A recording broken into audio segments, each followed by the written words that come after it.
I had been planning it for weeks. The surprise. I'd even been dropping hints, trying to get her to believe that I was too busy with work to spend any time with her. I figured she'd think I'd forgotten our anniversary, or that I was too distracted to care. It would make the surprise all the sweeter, wouldn't it? I grabbed my keys from the counter and checked my watch. It was earlier than I usually came home, just enough time to set things up before she got back from her yoga class. The house was quiet, and I liked it that way. I had even gone so far as to light a few candles and set the table in the dining room, like I had done when we first moved in together. Maybe I was overdoing it a bit, but I wanted this to be special. I wanted her to remember this night forever. But nothing about the evening went as I expected.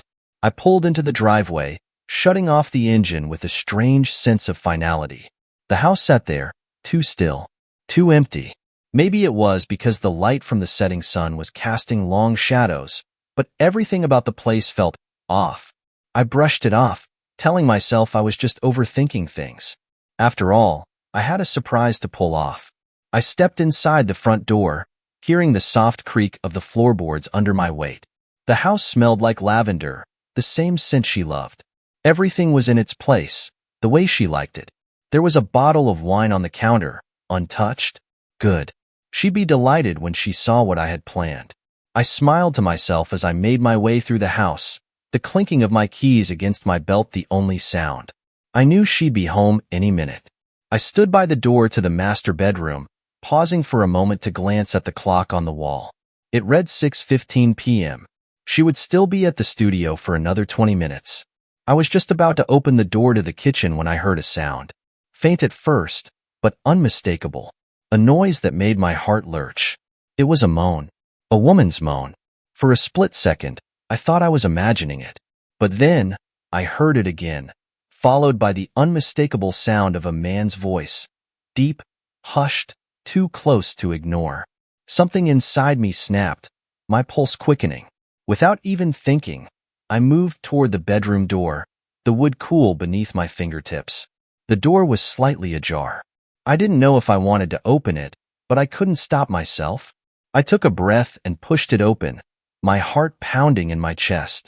The sight that greeted me made my blood run cold. There, in the middle of our bed, was my wife. Her long blonde hair splayed out on the pillow, her body tangled in the sheets. And next to her, some man I didn't recognize. His back turned to me as he pressed his lips against her neck. For a moment, time seemed to freeze. My mind raced, and I felt a numbness wash over me. How could this be happening? What was she doing? I stood there, completely motionless, as they continued, oblivious to my presence. It was as if the world had fallen silent. All I could hear was my own ragged breathing and the sickening sound of my heart breaking into pieces. And then, my wife, my beautiful, devoted wife, gasped. "Oh, God, yes," she moaned, her fingers digging into the man's back. "You're so much better than him." The words hit me like a punch to the gut. She wasn't just cheating. No, she was satisfied. She was in love with this man. I didn't know how long I stood there, paralyzed by the scene unfolding before me. It felt like hours, but it couldn't have been more than a few seconds. My mind was working overtime, trying to process the unthinkable. And then, just as I thought I might choke on the anger swelling inside me, I saw it. The man turned his head slightly, just enough to catch a glimpse of me in the mirror across the room. His eyes met mine, wide with surprise. For a brief moment, I could see the fear in his expression before he quickly rolled off the bed, cursing under his breath. My wife, still disoriented, sat up in the bed. Her eyes, which should have been filled with love for me, were instead clouded with panic. "Wait, what are you doing here?" she stammered, pulling the sheets up to her chest. I didn't answer at first. I just stood there, staring at her, feeling my whole world shatter. I wanted to scream, to shout at her, but I couldn't find my voice. Instead, I forced myself to take slow, deliberate steps forward, my eyes never leaving her face. I thought you were at work," she stuttered, her hands shaking.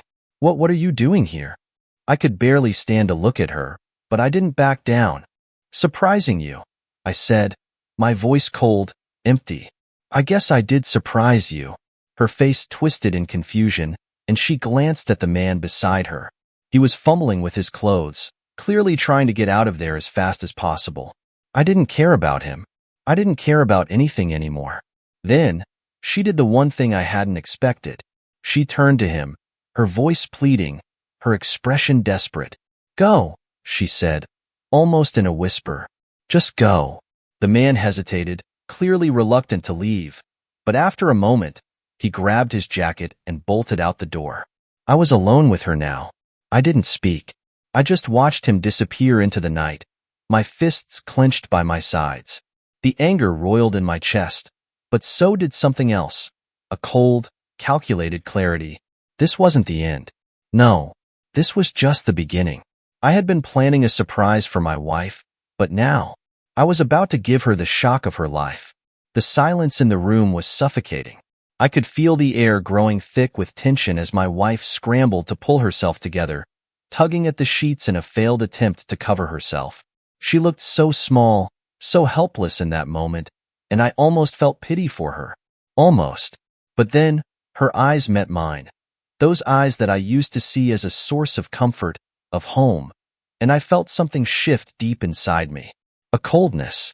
A detachment that I hadn't known I was capable of. She opened her mouth to speak, but I wasn't interested in hearing any of her excuses. No apologies would fix this. She could beg for forgiveness, but I wasn't sure I could ever believe her again. I stepped forward, my hands in my pockets, keeping my movements slow and deliberate. I needed to stay calm, needed to keep my head. The last thing I wanted was to make any rash decisions. I wasn't like that, not normally. But this was different. This was her betrayal. Who was that? I asked, my voice so calm it almost didn't sound like mine. I kept my eyes locked on her, waiting for her response, watching her squirm under the weight of my stare. She hesitated, biting her lip nervously. It's not what you think, she said quickly, her voice high and desperate. I swear it's not. Not what I think. I repeated, cutting her off. You're naked in my bed, with another man. What the hell else could I possibly think? She flinched as though my words physically hurt her, and for a brief moment, I wondered if she even understood the depth of what she'd done. Did she know how much it had broken me? Or was she just trying to save her own skin? I didn't care. Not anymore. I turned my back to her, taking a few steps toward the window, my mind racing. I needed to think. I needed to process what had just happened, to piece together the fractured reality of my life. For a moment, it felt like the world outside had paused, too. Everything was still, eerily quiet, as though the universe was holding its breath along with me. Who was he? I repeated, this time with more force in my voice. Her response came slower this time, and I could see the hesitation in her eyes, the guilt she couldn't hide. He's someone I met a few months ago. I didn't mean for it to happen like this, she confessed, her voice barely above a whisper. I turned back to face her. Her face was red now, her makeup smudged from the tears that were slowly starting to fall. But I didn't feel pity. I felt nothing but the faintest stirrings of rage. She had crossed a line that I couldn't undo, no matter how many tears she shed. So, you've been seeing him behind my back? For months? I asked, my tone mocking now, my anger seeping through. The room felt hotter, smaller. My pulse was a drumbeat in my ears. She nodded, her lips trembling. It wasn't like that. Stop. I cut her off again. I don't care about your excuses. There's nothing you can say to fix this. She sank back into the bed, her face a mix of shame and confusion. I'm sorry, she whispered. I never wanted to hurt you. I never thought it would go this far. Her words landed on me like lead, heavy and pointless. I had no interest in listening to how she hadn't meant for it to happen. The fact was, it had happened. And it wasn't the first time. I could see the telltale signs now. Those little things I had missed, the changes in her behavior, the way she would grow distant at times. It had all been leading to this. The betrayal wasn't just in the bed, in the act itself. It was in every stolen moment, every lie she told me. She had been planning this, planning it with him. The realization hit me like a punch to the gut. She hadn't just strayed. She had chosen this. She had chosen him over me, over us. I could feel my blood boiling now, the anger rising up in me, coiling tighter and tighter. But I didn't yell. I didn't scream. I couldn't let her have the satisfaction of seeing me lose control. "Do you love him?" I asked, the words slipping out before I could stop them. I wasn't sure why I needed to hear it, but I did. Maybe I was trying to get a glimpse into her soul, to understand the depth of her betrayal. She didn't answer right away. Instead, she looked away, her fingers tugging at the sheets nervously. Then, finally, she met my gaze again. I don't know." The words were a dagger. She didn't know? How could she not know? But then again, maybe it was just easier for her to say that. Maybe it was just easier to hide behind her own confusion than to admit the truth. I didn't speak. I couldn't. If I did, I would say things I would regret. I turned to leave the room, but I paused just before the door. There was one last thing I needed to know. Where does he fit into all of this, exactly? I asked, my voice eerily calm now, like I had made peace with the chaos swirling inside of me. Her face turned pale. He was supposed to be the backup, the one who'd be there when you weren't. The words hit me like a wrecking ball. I felt the ground beneath me shift. Backup? She had planned this. Planned it. I stood there in the doorway, stunned by the audacity of it all. She had never seen me as enough, had she? She had been playing a game, stacking the odds in her favor. And now, as I looked at her, I realized something. I wasn't the one who had been fooled. She was. And now, it was time for me to turn the tables. With a final glance at her, I left the room, already thinking ahead, already formulating my plan. The revenge would be slow, but it would be sweet. And when it was done, she would regret ever thinking she could outsmart me. The game had just begun. I spent the rest of the evening in a daze. The house felt empty, like a hollow shell. Every inch of it seemed to mock me. The pictures on the walls, the carefully curated decor we had picked out together, the stupid little things I had thought were so charming when we first moved in. Now, they all felt like reminders of a life that was no longer mine. It was as if everything that had once been familiar and safe had turned into a foreign landscape. I needed to focus. I needed to channel this anger, this hurt, into something else, something productive. Revenge. The idea was becoming clearer with every passing minute, sharpening in my mind like a blade, cold and precise. She had betrayed me, and it wasn't just about the affair anymore. It was about the lies, the manipulation, the utter disregard she had shown for our marriage. And that could not go unanswered. I went to my office and sat down at my desk, flipping open my laptop. The familiar hum of the machine was oddly soothing in the quiet of the house. As I typed, I let my thoughts simmer, letting my plan begin to take shape. I couldn't let her get away with this, not after everything. Not after everything we had built. The first step was easy. I had to find out more about this guy. It didn't matter who he was. He was a threat, and I needed to know everything about him. I didn't care if he was just some random guy she had hooked up with, or someone more important.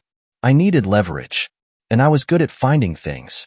I had a knack for digging up dirt, piecing together the details that others thought they could hide. His name? Kevin. I had heard her whisper it a few times that afternoon, a name that should have meant nothing to me, but now it meant everything.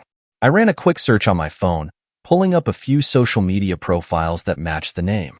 After a few minutes, I found the one. A profile picture of a guy in his mid-30s, wearing a suit, standing in front of a fancy restaurant. His face was smug, the kind of guy who always looked like he had just gotten away with something. Just the kind of guy who would have an affair with a married woman. The search results were sparse, but I didn't need much. I was resourceful. I could find whatever I needed, given enough time. I made a mental note to dig deeper later, but for now, I had a more pressing task at hand, her. I needed to figure out how I was going to confront her again, but this time on my terms, not hers. I needed to make her feel the same helplessness I had felt when I saw her with him. I needed to show her just how much she had underestimated me. I went back to the kitchen and started cleaning, anything to occupy my hands. As I washed the dishes, I thought about the aftermath. I had heard the stories, the horror stories of men who had been cheated on, who had let their emotions dictate their actions, who had done things in the heat of the moment that they would regret. I wasn't going to be one of those guys. I wasn't going to lose my cool and make a mess of things. I was going to play this like a game, and I was going to win. I could hear her in the other room, moving about, maybe trying to figure out what to say. But I didn't want her to talk. Not yet. She didn't deserve to speak. Not until I had made my move. I needed to control this. I needed to keep her on edge, keep her guessing. When she finally came into the kitchen, her eyes were swollen from crying. She looked like she wanted to apologize, wanted to fix things. But I wasn't interested in her apologies. Not yet. Can we talk? She asked, her voice small, fragile. I didn't look up from the dishes as I continued to rinse them. What's there to talk about? I know I've messed up, she said, her tone full of regret. But I never meant to hurt you. You have to believe that. I shook my head, turning off the faucet and setting the dish down. No, I don't believe you. Her face fell, but she didn't say anything more. She could sense the shift in my demeanor. She knew I wasn't just angry anymore. There was something darker in me now, something that even she couldn't ignore. I've been thinking, I said, my voice cool, about everything, about you. Her expression flickered, uncertainty clouding her features. What do you mean? I finally turned to face her, leaning against the counter, my arms folded across my chest. I'm done, Emma. This marriage? It's over. Her eyes widened in shock. What are you talking about? We can work through this. We can. No, there's nothing left to fix here. You've made your choice. I paused, watching her flinch, and I'm making mine. But it's not going to be what you expect. I saw her panic. The tears started to fall again, her hands trembling as she reached for me. Please, don't do this. I love you. I made a mistake. I know it's unforgivable, but I swear I never meant for it to go this far. I stepped back, shaking my head. No, you didn't just make a mistake, Emma. You planned this. And that's the difference. You don't get to pretend it was a slip-up. You've been planning this for months, haven't you? She didn't answer, her face flushed with shame. I wasn't finished with her yet. I've been thinking about it all night. I said slowly, savoring the words. And I've decided. You want a backup? Fine. But I'm going to be the one calling the shots now. You're not in control anymore. Her eyes widened in horror as she realized what I meant. She knew that this wasn't just a verbal confrontation anymore. This was a game, and I was going to win. I'm going to destroy everything you thought you had, I said coldly. I'm going to make sure Kevin knows exactly who he's messing with. I'm going to make sure he regrets ever laying a hand on you. She took a step back, her breath shallow. But it was too late. The plan was in motion. And now, she was going to feel the consequences of underestimating me. The game had begun in earnest. I knew she was still trying to process what I had just said, but there was no turning back now. The shock was written all over her face, a mixture of disbelief and fear, but I didn't care. She had made her bed, and now it was time for her to lie in it. The words I'd said, the promises of revenge, had all been calculated, a carefully laid trap. I had no intention of letting her off the hook so easily. I could hear her moving around behind me as I turned back toward the sink, picking up the last few dishes with slow deliberation. She was frantic, no doubt trying to think of a way to fix things, to get me to relent. But there was nothing she could say anymore. Nothing that could change what had happened. This was the new reality, and I was the one holding all the cards. What are you going to do? She finally asked, her voice quivering. She didn't sound like the confident woman I had married. She sounded small, vulnerable, scared. But in that moment, I felt nothing but satisfaction. This was the consequence of her actions, her arrogance, her betrayal. I didn't answer her right away. I let the silence stretch between us, savoring the tension. The power was in my hands now. I knew she was waiting for me to make the next move, and that's exactly what I was going to do. I picked up my phone and glanced at it, letting her see the screen for a moment before tapping in a few numbers. I could feel her eyes on me, the weight of her gaze burning into the back of my neck, but I didn't acknowledge it. This was a game, and I was the one calling the shots. The phone rang 3 times before a voice picked up on the other end. Kevin, I said, keeping my voice steady. There was no need to mask the bitterness or the venom that laced my words. This was the man who had invaded my home, my life, my marriage. This was the man who thought he could steal my wife and get away with it. We need to talk. There was a pause, followed by a nervous chuckle. Who is this? I could almost hear the wheels turning in his head. He had no idea who I was, but he was about to find out. Let's just say I'm a concerned husband, I said, my voice dripping with malice. And I think you and I need to have a conversation about boundaries. I could feel her moving closer, desperate to intervene, but I raised my hand, signaling for her to stop. She hesitated, then, reluctantly, took a step back. This was my show now. Listen, Kevin said, his tone suddenly serious. I don't know who the hell you are, but you don't have any right to. Don't play games with me, Kevin, I interrupted. I know about you and my wife. I know everything. The line went dead silent. I could practically hear his heartbeat on the other end. This was the moment when everything changed. He realized the full weight of the situation. Who the hell is this? Kevin demanded again, his voice sharper now, tinged with fear. I think you know exactly who I am, I said calmly. I'm the one whose marriage you've been trying to destroy. And I'm the one who's going to make sure you never forget this mistake. I could hear him muttering curses, trying to regain control, but I wasn't finished yet. Here's the deal, I continued. You're going to stop seeing my wife. You're going to end things with her tonight, and you're going to stay the hell away from her from now on. If you don't, I'll make sure everyone knows exactly what kind of person you are. I'll make sure your little secret is exposed. I wasn't bluffing. Not one bit. I had already started digging into his background. Small, seemingly insignificant details that could tear his life apart if I chose to exploit them. And I would. I had no moral compunction left at this point. He had invaded my home, my marriage, and now he was going to pay the price. I don't know what you think you're doing, Kevin said, his voice trembling now. But you don't have anything on me. You can't. Wrong. I cut him off, my voice ice cold. I know all about the job you just lost. About the women you've been sleeping with on the side. About the shady deals you've been making under the table. Don't try to pretend you've got nothing to hide. I've been doing my homework, Kevin. I know exactly who you are, and I can ruin you if I want to. I could practically hear him squirming on the other end of the line. His bravado was gone, replaced by desperation. All right, he said quickly. I'll end it. I'll do it tonight, I swear. Just don't ruin my life, all right? I smiled to myself, satisfied. It was working. I had him right where I wanted him. You don't get to tell me what you'll do, I said coldly. You'll end it, and you'll stay out of my life. Or I'll make sure you regret it for the rest of your miserable existence. There was a brief silence on the other end of the line. I could hear the panic rising in his voice as the weight of his situation settled in. Fine, he said finally, his voice defeated. It's over. I get it. It's over. Good, I said, hanging up the phone with a sense of finality. I turned around slowly to face Emma, who had been standing there, silently watching everything unfold. She looked pale, shocked. She wasn't used to seeing me like this, calm, composed, and in control. But that's exactly what I was now. In control. Did you think it would be that easy? I asked her, my voice dripping with disdain. Did you really think you could just sneak around behind my back and get away with it?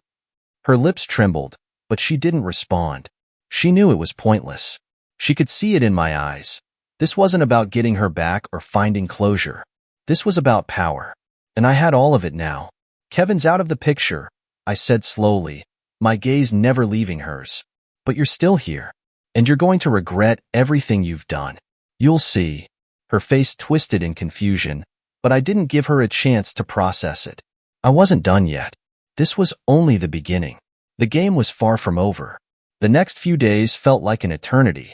Time seemed to stretch and bend in ways I had never experienced before. Every moment with Emma was a strained, awkward silence. I could tell she was desperate to fix things, but she didn't know how. She couldn't. Not after what she had done. There was no easy way back. She had crossed a line, and I wasn't about to let her forget it. I was already working on the next phase of my plan. What I had done to Kevin was only the beginning. Now, it was time to bring Emma to her knees. I kept everything calm on the surface, like a perfect facade. I went about my day-to-day life as if nothing had changed, but inside, I was a different person. Every time I looked at her, I felt that cold detachment. The anger was still there, simmering under the surface, but I wasn't going to give her the satisfaction of seeing me lose control. I was playing the long game, and every move I made would be calculated. She tried to make amends. She tried to be sweet, thoughtful, even apologetic. She cooked dinner, wrote me little notes, kept asking if I was okay. She cried a lot, too. She thought that if she broke down enough, I would forgive her. She thought if she told me she was sorry enough times, I would start to believe it. But I didn't care. Her words didn't mean anything to me anymore. I spent my nights preparing. First, I set up a meeting with a private investigator I had used a few years ago when I was researching a business deal. I called him up, told him I needed some work done, and he was eager to help. I asked him to gather some background on Emma. Specifically, I wanted to know if she had any prior history with Kevin, or anyone else for that matter. I wasn't just looking for dirt. I was looking for patterns. I wanted to know if this affair was part of a bigger problem, a problem that would let me expose her in a way that would destroy her sense of control. I didn't care about revenge alone. I wanted everything: her pride, her reputation, the life she had built on lies. I wanted her to feel the weight of her choices. The private investigator, Matt, was good. I could see why I had hired him years ago. He didn't ask too many questions, just gathered information efficiently and quietly. A week after I hired him, he sent me a report that made my blood run cold. Emma had been having more than just a brief affair with Kevin. This wasn't her first time. It was a pattern, one that stretched back over several years. There were multiple men, a history of deceit, and a trail of lies that could span continents if I wanted it to. But Kevin was different. Kevin was the final piece of the puzzle. He was the one I had been waiting for. I needed to think about the next part of the plan carefully. If I exposed everything all at once, Emma would be cornered, and she would lash out. But if I played my cards right, I could get everything I wanted, and more. My phone rang late one night. It was Matt, the investigator. His voice was low, almost hesitant. "I've got some new information," he said, "but I think you should hear it from me directly." I sat up straighter in my chair. "What is it?" There was a long pause before he spoke again. "It's about Kevin. He's not just some random guy. I did a little digging on him, like you asked. Turns out, he has a history with your wife's father." I could feel my heart stop for a moment, my mind struggling to process what he was saying. "What do you mean, a history with my father?" I asked, my voice tight. Matt took a deep breath. "I'm not sure exactly what happened, but it looks like Kevin and your father were involved in some kind of shady business dealings a few years ago. I'm still putting together the details, but it looks bad. Really bad. And I'm talking about more than just business. If you want to go deeper, there's a whole mess of stuff I can pull up. But you need to be prepared. It's a rabbit hole." I felt a wave of nausea sweep over me. My father. The man I had trusted. The man who had taught me everything I knew about business. He wasn't a saint, but this was something I had never imagined. I had never in my wildest dreams thought that Emma's affair could have this kind of connection. "Are you sure about this?" I asked, my voice barely a whisper. Matt hesitated, then spoke with certainty. "I've got the paperwork, the emails, the financial transactions. It's all connected. And I think if you really want to make an impact, you should consider using it." I closed my eyes for a moment, letting the weight of his words sink in. Kevin wasn't just some lowlife trying to steal my wife. He was a part of a bigger web, and my father, was tangled in it. I didn't know yet how this would all fit into my revenge, but I knew one thing. The stakes had just gone higher. This wasn't just about Emma and Kevin anymore. It was about exposing the rot in my own family. It was about taking everything from her and him, destroying the lives they thought they had under control. I spent the rest of the night drafting a plan, my mind racing with possibilities. I knew I had to be patient, but the pieces were falling into place, and when I made my next move, it would be devastating. Emma was in the dark. Kevin was already crumbling under pressure. But the real game? The real game was only beginning. The trap had been set, and now it was time to pull the trigger. The days leading up to my next move felt like a slow, painful burn. Emma tried to cling to the old routines, to pretend like everything could go back to normal. But I saw through it. She was panicking, terrified that she had lost control, and the more she tried to act like the loving wife, the more transparent her efforts became. She was walking on eggshells around me now. She no longer had the confidence to argue, to plead, or to demand my attention. I didn't need to say much. The silence between us was more powerful than any words could be. I knew she was waiting for me to make the next move, and I wasn't going to disappoint her. I had everything in place. Matt, the private investigator, had dug up more dirt than I could have hoped for.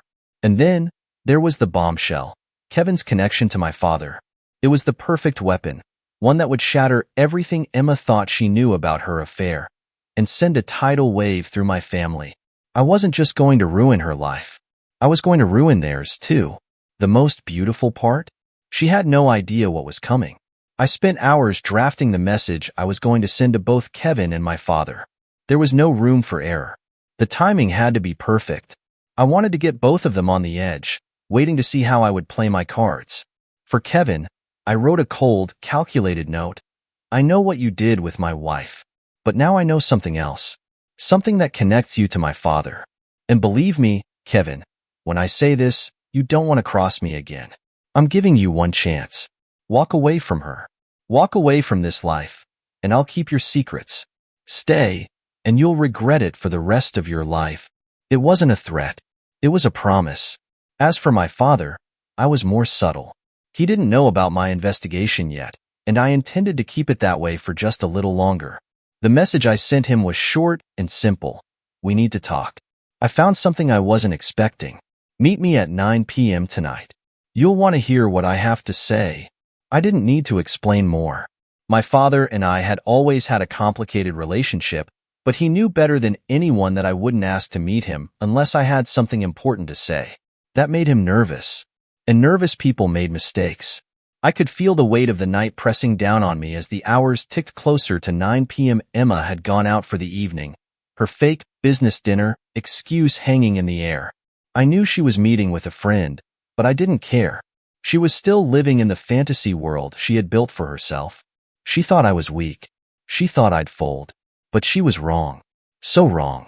I could hear the rumble of my father's car pulling into the driveway just after 8:50 p.m. He was always punctual. I opened the door before he had a chance to knock, standing there in the dim light of the hallway, watching him approach. He looked as put together as ever, his silver hair immaculately styled, his sharp suit fitting perfectly. "Son," he said gruffly, stepping inside without waiting for an invitation. "What's this all about? You've been distant lately. What do you want to talk about?" I let him talk, let him think he was in control for just a moment longer. But inside, I was already calculating. He was the one who had helped build this family's empire, who had shown me how to play the game. But now, the roles were reversed. I was the one holding the cards. "Sit down, Dad," I said, my voice firm. He didn't hesitate, lowering himself into the armchair across from me, his eyes narrowing. "This isn't like you," he said, his tone suspicious now. "What's going on?" I let the silence stretch for a few moments, making him squirm. Finally, I leaned forward, my gaze never leaving his. "I found something," I said slowly, making each word land with weight. "Something about you. Something that connects you to Kevin." His face went ashen. For the first time in our lives, I saw real fear in my father's eyes. "What are you talking about?" His voice cracked just slightly. It was so subtle, but I heard it. That crack? That was my victory. "I know about the dealings. The ones with Kevin. The money transfers. The emails. The whole damn thing." I leaned back in my chair, watching him carefully. "You thought I wouldn't find out, but I did. And now? Now I get to decide what happens next." He was silent, his face contorted with a mix of anger and panic. His eyes darted from side to side as if searching for a way out, but there was no escape. The trap was set. The net was already around him. "Listen," he said, his voice trembling now. "It's not what you think. I was just trying to protect the family, trying to make sure we didn't lose everything. Kevin, he's a businessman. I didn't know he'd get involved with Emma. I didn't know. Okay? I swear to God, I didn't know. I could see him trying to backpedal, trying to explain his way out of it. But it didn't matter. Not anymore. His betrayal hurt more than Emma's, because it came from someone I had trusted my whole life. I don't care about your excuses, I said, my voice low and controlled. You've crossed a line. You're both going to pay for this. And I'm the one who gets to decide how. I stood up, my heart pounding in my chest. My father looked at me with wide eyes, a man who had always thought himself untouchable, now seeing the true cost of his actions. I'll make sure everyone knows about this, I said, my words hanging in the air. Everyone. And don't think for a second that I won't bring you down with her. He opened his mouth to protest, but before he could speak, I cut him off. Don't say another word. I've already made my decision. I watched as he stood, his shoulders slumped in defeat. His empire, everything he had worked for, was crumbling before his eyes. And it was all because of his choices. As my father left, I stood there in the quiet, the weight of everything sinking in. The first move had been made, and there was no going back now. After days of methodical planning, revenge was finally within reach. The pieces of the puzzle had come together beautifully, but there was one final move to make. A move that would shatter every illusion Emma and Kevin had built around themselves. I spent the morning reviewing the evidence I had accumulated. The private investigator's detailed dossier, the financial connections between Kevin and my father, and Emma's months-long duplicity were all laid bare. But it wasn't enough for me to merely expose their betrayals. I wanted to orchestrate a moment so undeniable, so catastrophic, that it would leave them with no room for escape. That's why I invited them both to a meeting. The email invitations were sent under the guise of a company event. My father, Emma, and Kevin were all included, with vague wording about an important announcement that would reshape personal and professional futures. The intrigue alone would guarantee their attendance. By 6 p.m., the stage was set. I had rented a private event space, complete with a projector and catered hors d'oeuvres, just enough to maintain the illusion of professionalism. As the guests trickled in, I stood at the back of the room, watching the clock. Emma arrived first, looking both confused and wary. She spotted me, and her face went pale. "Why am I here?" she asked quietly. "You'll find out soon," I replied, my voice as cold as the winter air outside. Kevin sauntered in shortly after, exuding an air of smug confidence, likely still basking in the belief that he had outmaneuvered me. He greeted Emma with a knowing glance before noticing me standing nearby. His grin faltered. My father entered last, his face a mask of apprehension. He had grown quieter since our conversation a few days earlier, undoubtedly realizing that his secrets were no longer safe. Now, he was walking into the lion's den, and he knew it. I stepped forward, commanding the room's attention. "Thank you all for coming," I began, my voice steady. "I know you're wondering why you're here tonight. Consider this a lesson in consequences." I clicked a button on the remote in my hand, and the projector screen illuminated with the first slide. A series of incriminating emails between Kevin and my father. The room fell silent as I outlined their shady business dealings, the financial schemes that had put my family's legacy and my father's reputation at risk. "You thought you could hide this," I said, directing my words to my father. "But your greed has consequences. And now, everyone in this room knows the truth." He opened his mouth to respond, but I raised my hand, silencing him. "I'm not finished," I said coldly. The next slide showed photographs of Emma and Kevin together, intimate moments they had thought were private. I saw Emma's face contort in horror as the images played on the screen, one after another, each more damning than the last. "Emma," I said, turning to her, "you didn't just betray me. You betrayed our marriage, our vows, and everything we built together. And Kevin," I turned to him now, "you're not just a homewrecker. You're a con artist. And the worst kind of man." The room erupted into chaos. Emma tried to stammer out an apology, tears streaming down her face, while Kevin blustered, denying everything despite the irrefutable evidence before him. My father sat in stunned silence, his face ashen. But I wasn't done yet. There was one final twist. "Before you start making excuses, let me show you something else," I said, clicking the remote one final time. The screen changed to display a recording, a hidden camera I had placed in Kevin's office. The audio was clear. Kevin, boasting to a colleague about how he had manipulated Emma, how he had used her vulnerabilities to his advantage. "She's just a pawn," Kevin said in the recording, his voice dripping with arrogance. "And when I'm done with her, she'll be nothing." Emma's sobs grew louder as the recording played. She looked at Kevin, horror etched on her face. "You used me," she whispered, her voice trembling. Kevin didn't respond. He didn't need to. The damage was done. The room was chaos. My father tried to rise, to regain control, but I cut him off. "You've all lied, cheated, and destroyed everything good in your lives," I said, my voice steady. "Now, you get to live with the consequences." With that, I walked out of the room, leaving them to face the wreckage of their own making. The world outside was cold and dark, but as I stepped into the night, I felt a strange sense of relief. The lies were over. The secrets were exposed. And for the first time in months, I felt free. As I drove away, my phone buzzed. It was a text from Jessica, Kevin's wife. "Thank you for telling me the truth," it read. "He's out of my life for good." I smiled, satisfied. The game was over, and I had won.